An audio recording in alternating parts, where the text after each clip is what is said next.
आज की वीडियो में डिस्कस करने वाले हैं कि जो पेंशन लाइफ सर्टिफिकेट है वो किस तरह से जमा करना है, क्योंकि इस बार थोड़ा सा चेंज हुआ है। हम बात कर रहे हैं डीवीबी की। सो दिल्ली विद्युत बोर्ड में जो पेंशनर थे जो लास्ट ईयर तक वो वहाँ पे राजघाट जाते थे, है ना।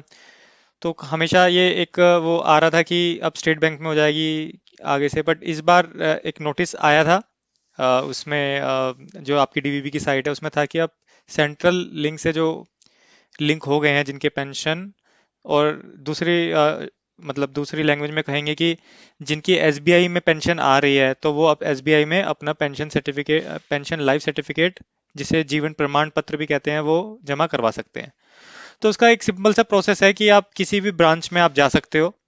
आपका अकाउंट वहाँ पे है या नहीं डजेंट मैटर, कि बस आपको वहाँ जाना है और आपको ये फॉर्म दिया जाता है। ये मैंने भरा हुआ ही स्क्रीनशॉट लगा दिया ताकि आपको पता चल जाए कि कितनी स्टैंप लगती है इसमें। तो मेरा क्या प्रोसेस था, इन्होंने मेरे को, मैं वहाँ गया, मैंने उनसे पूछा कि भाई वो लाइफ सर्टिफिकेट का एक फॉर्म दे दो, तो इस फॉर्म, उन्होंने इस तरह से ये फॉर्म दे दिया। और इसमें बेसिक डिटेल्स ही थी। कुछ लोग शेयर कर रहे हैं, जैसे एक डीवीबी का बोर्ड है व्हाट्सएप पे बना हुआ है, उसमें वो शेयर कर रहे हैं कि एक और पेज बनाते हैं जिसमें आपका वो क्या बोलते हैं उसे, विटनेस की भी जरूरत है। वो उन केसेस में है जिनकी पहली बार उसमें लिंक हो रही है, और जिनका पहले से हो चुका है, मतलब पेंशन स्टार्ट हो चुकी है, तो उनको उस तरह का फॉर्म नहीं दिया जा रहा है। तो अब ये देखिए सर्टिफिकेट में क्या लिखा है, certificates to submitted by pensioner. तो to be submitted by pensioner मतलब पेंशनर को ये सबमिट करना है। उसमें क्या है कि ब्रांच नेम है, इसमें आप बता दो कि कहाँ की आपकी ब्रांच है। नहीं तो छोड़ भी दोगे तो वो अपने आप भर लेंगे। अपना अकाउंट नंबर देना जरूरी है, क्योंकि इसी के थ्रू वो वैलिडेट करते हैं कि भाई वो है या नहीं। अगर आप नहीं भरोगे तो आपको भगा देंगे कि भाई भर कर लाओ, है ना। वैसे नहीं भगाएंगे, बस ये कहेंगे कि इसको भर कर लाओ, क्योंकि इसके बिना इसके बाद डिटेल नहीं मिलेगी आपको। फिर ये लाइफ सर्टिफिकेट में के बाद इसमें ये बोल रहा है कि आप, कि certificate that I have seen the pensioner. तो इसमें आपको अपना नाम भरना है जो भी पेंशन ले रहा है। उसके बाद जो पीपीओ नंबर होता है वो आपके मेंशन होगा, जो भी आपको मिला हुआ है एक पर्चा सा, जिसमें सारी डिटेल है कि आपकी पेंशन कब से स्टार्ट होनी है, कितने टाइम तक होगी। तो उसमें वो पीपीओ नंबर होता है, पेमेंट ऑर्डर नंबर उसे बोलते हैं। तो वो आपका यहाँ पे मेंशन करना है। और फिर अगेन अकाउंट नंबर जो आपने इधर था, जो एसबीआई का अकाउंट नंबर है, वो आपको मेंशन कर देना है। फिर यहाँ पे उसके सिग्नेचर हो जाएंगे आपके पेंशनर के। यहाँ पर आपको कुछ नहीं करना है, क्योंकि ये ऑफिशियल यूज के लिए है। इन्हें वैसे मेंशन करना चाहिए था फॉर ऑफिशियल यूज ओनली, पर चलो नहीं करा, कोई बात नहीं। उसके बाद ये जो है ना, आपको फिर नेम भरना है अपना, मतलब जो पेंशन वाले का नाम है वो यहाँ आएगा। और फिर जो दिल्ली है, जो प्लेस है वो आ जाएगी आपकी, और डेट जिस दिन आप ये भर रहे हो। ठीक है। फिर उसके बाद आधार कार्ड। अब जो डॉक्यूमेंट इसमें लगने हैं वो कौन से हैं? एक तो पीपीओ तो लगना ही लगना है, क्योंकि देखो जो भी मेंशन होता है ना इसमें, उसका एक प्रूफ लगता है। और क्योंकि इसमें मेरा पासबुक की कॉपी नहीं लगी, क्योंकि हमारा अकाउंट उसी में था तो हम उसी ब्रांच में गए, तो कोशिश करना जिस भी अकाउंट में आपकी पेंशन आ रही है उसी में करना, तो प्रोसेस थोड़ा इजी हो जाएगा। तो ये आपको आधार कार्ड अपना भर देना है। ठीक है। अपना पैन नंबर भरना है। तो इन दोनों की तो फोटो स्टेट आपको लगानी पड़ेगी, सेल्फ अटेस्टेड फोटो लगेगी, मतलब आपको साइन करना है फोटो स्टेट लगाकर। ठीक है। फिर आपको मोबाइल नंबर मेंशन करना है अपना, और एक ऑल्टरनेट नंबर अपने जो भी आपका सन डॉटर जो भी है, जो आपकी प्रेजेंस के बिना, मतलब जब आप अवेलेबल नहीं हो, वो आपका फोन उठा ले, है ना। तो एक ऑल्टरनेट नंबर हमेशा किसी और का देना चाहिए, अपना नहीं देना चाहिए। तो ये जैसे मैंने अपनी मदर का दिया था, और ये मैंने अपना दे दिया। ठीक है। फिर ईमेल आईडी आप मेंशन कर दो अगर आपका है, नहीं तो अपने वही है अपने क्या बोलते हैं उसे, अपने चाइल्ड का दे दो यहाँ पर। और फिर अपना एड्रेस मेंशन कर दो उसमें। तो कोई भी कम्युनिकेशन से रिलेटेड चीज़ होंगी वो आपकी यहाँ पर कर देंगे। वैसे करते वरते कुछ नहीं है, पर आप डालना जरूर। ठीक है। क्योंकि वेरीफाई यहाँ पे भी करते हैं वो, जब आपका अकाउंट खोलेंगे ना। अभी मैं बताऊंगा क्या करते हैं वो। बाकी ये सिग्नेचर ऑफ पेंशनर हो गई, फिर नेम ऑफ द पेंशनर, बस वही देखो, वही सेम चीजें हर जगह भरनी है। ये इन्हें करना ये चाहिए कि बस एक जगह भरकर और फिर साइन करवा लेने चाहिए, बाकी अपने आप हो जाता है। बट थोड़ी सी कंफ्यूजन क्रिएट होती है इतना बड़ा फॉर्म बनाने से। और बाकी इसमें ये था कि जैसे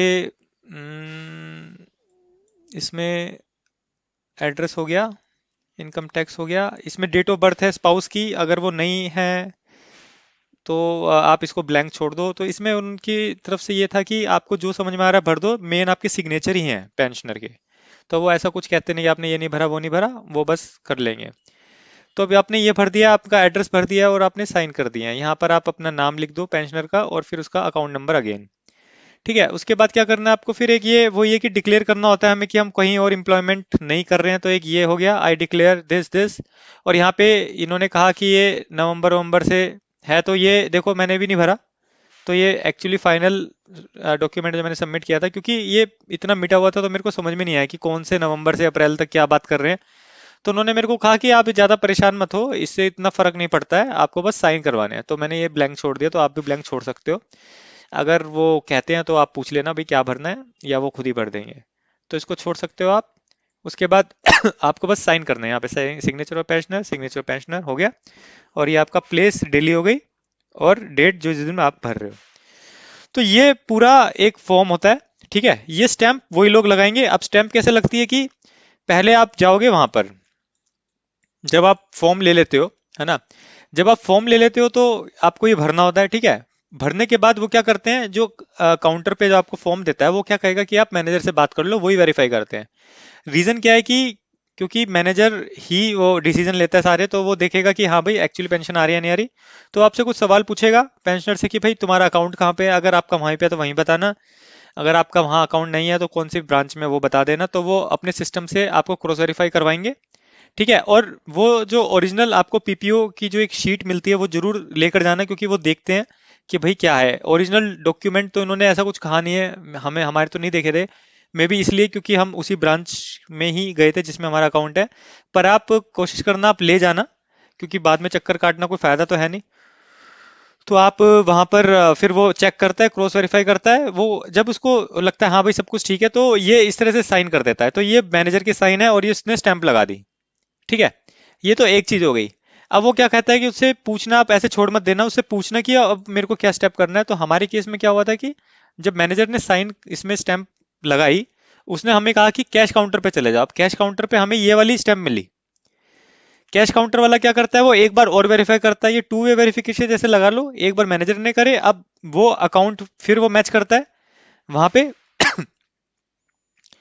और कुछ कुछ देखकर, अकाउंट अकाउंट देखकर, और फिर उसने एक और स्टैंप लगा देता है।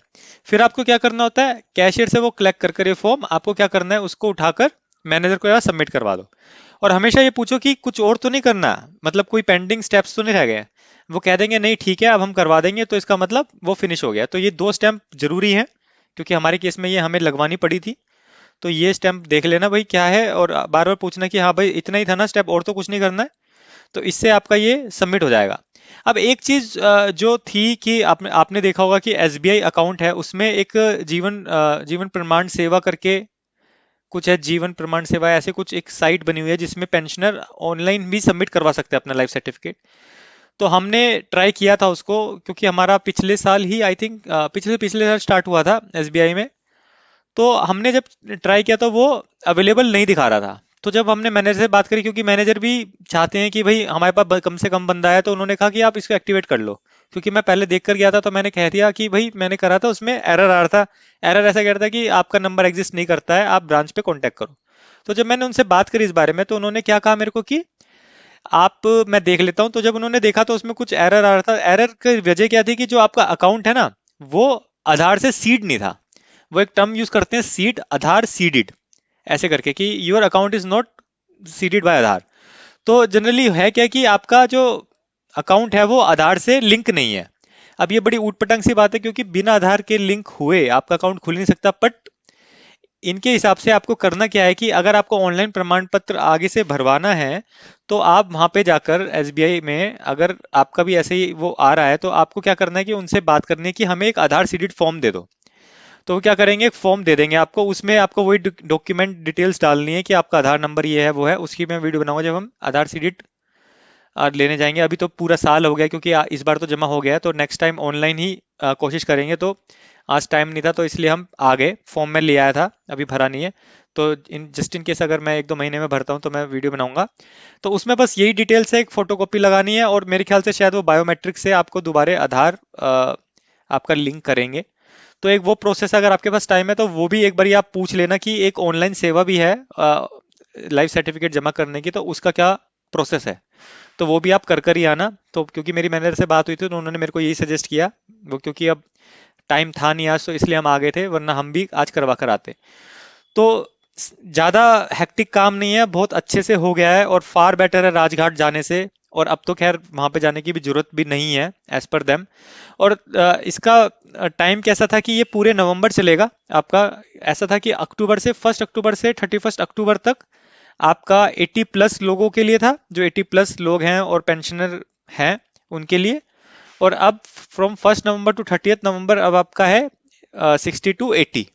तो इस ड्यूरेशन में आप किसी भी एसबीआई ब्रांच पे विजिट कर सकते हैं, वहां पे उनसे बोलिए कि हमें पेंशन लाइफ सर्टिफिकेट के लिए फॉर्म दे दो, फॉर्म देंगे, आपको भरना है। भरने के लिए आपको आधार कार्ड, पैन कार्ड और पीपीओ की जो शीट है उसकी फोटोकॉपी लगेगी, और उससे से रिलेटेड सारी डिटेल इसमें आएंगी। तो इतना कुछ ज़्यादा लेंदी प्रोसेस नहीं है, बस आपको वहां पे भी बैठकर आप आराम से भर सकते हो। और बस ये ध्यान रखना कि फोटोकॉपी 3 की लगनी है। वैसे तो पैन कार्ड की फोटोकॉपी उन्होंने मेरे को वापस कर दी थी, मे बी इसलिए क्योंकि हमारा अकाउंट उधर था। बट आप फिर भी लगा देना, वो वापस कर देंगे तो कोई बात नहीं, पर आप लेकर चले जाना। तो ये आज का एक प्रोसेस था, और हमें ऑलमोस्ट 1 ही घंटा लगा, वो भी 15-20 मिनट इस वजह से था कि मैनेजर कहीं चला गया था किसी काम से, तो हमें थोड़ा वेट करना पड़ा, वरना प्रोसेस में कुछ भी टाइम नहीं था। आप वहां पे जाओ, फॉर्म लो, जमा करवाओ, और बस मैनेजर के पास अगर भीड़ नहीं है तो आपका हैंड टू हैंड काम हो जाएगा।